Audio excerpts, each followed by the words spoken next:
Welcome to my channel. আমার চ্যানেলে আপনাদের স্বাগত। আজকে আমি কাঁচা টমেটোর রেসিপি নিয়ে আপনাদের সামনে আসছি। এই রেসিপি বানানোর জন্য এখানে আমি কয়েকটা কাঁচা টমেটো নিয়েছি। এবার দেখুন কিভাবে কেটে নিচ্ছি। এই যে এইরকম করে বোটাটা ছাড়িয়ে নিলাম আর এইভাবে কেটে নিচ্ছি। এই যে দেখুন এইরকম হলো।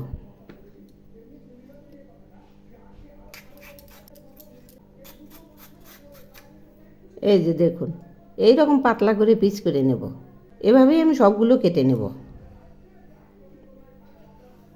দেখুন টমেটোগুলো কেটে নিয়েছি।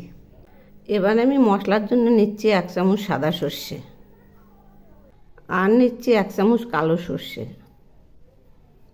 সেই সঙ্গে নিচ্ছি 1 চামচ পোস্ত। এখন আমি একটু জল দিয়ে এগুলি বেটে নিচ্ছি। এভাবেই পুরোটা বেটে নেব। এই সর্ষে আর পোস্তগুলো একদম মিহি করে বেটে নেব। এই যে দেখুন বাটা প্রায় হয়ে আসছে, আর সামান্য একটু আছে। এটুকু হলেই হয়ে যাবে।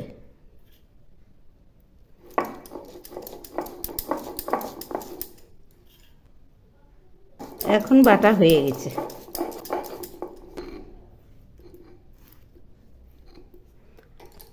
এই যে দেখুন কতটা ফিনিশিং হয়েছে, একদম চন্দনের মতো হয়েছে।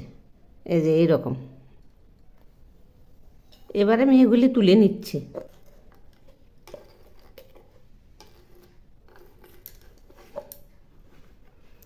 এই যে দেখুন এইরকম হয়েছে।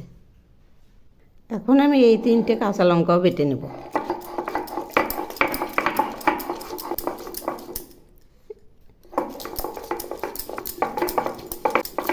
এই যে কাঁচা লঙ্কাও বাটা হয়ে গেছে। এবার আমি কড়াইয়ে ছোটো 1 বাটি সরিষার তেল দিলাম।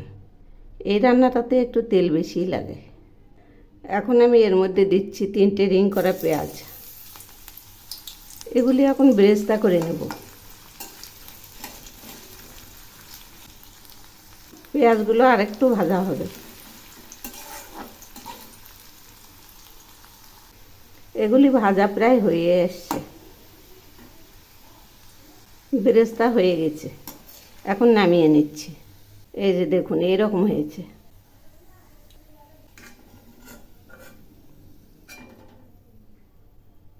এবার আমি ওই তেলে সামান্য একটু সর্ষে আর একটু রাঁধুনি ফোড়ন দিলাম।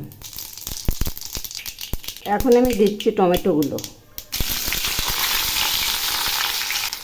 সেই সঙ্গে দিচ্ছি স্বাদ মতো লবণ আর দিচ্ছি পরিমাণ মতো হলুদ। এগুলি এখন নেড়ে দিচ্ছি। এই টমেটোগুলো এই তেলের মধ্যে খুব সুন্দর করে ভেজে নেব। আবার একটু নেড়ে দিচ্ছি। টমেটোগুলো ভাজা প্রায় হয়ে আসছে, আর একটু হবে।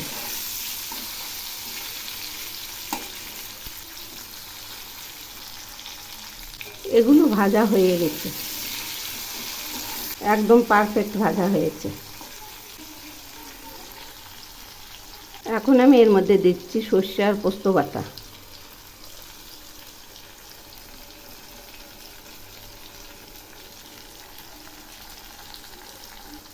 আর দিচ্ছি কাঁচা লঙ্কা বাটা, সেই সঙ্গে দিচ্ছি 3টে কাঁচা পাকা লঙ্কা। এবার আমি দিচ্ছি সর্ষের বাটি ধোয়া একটু জল, আর দিচ্ছি 3 কোয়া ভিজিয়ে রাখা তেঁতুল। এখন আমি এগুলি নেড়ে দিচ্ছি।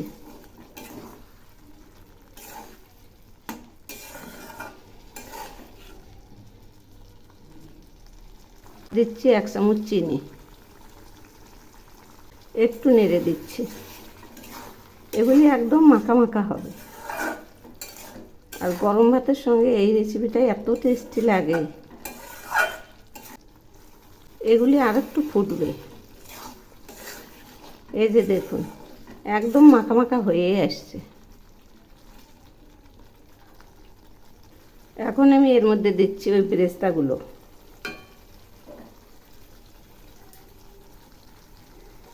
এবার নেড়ে চেড়ে নামাবো।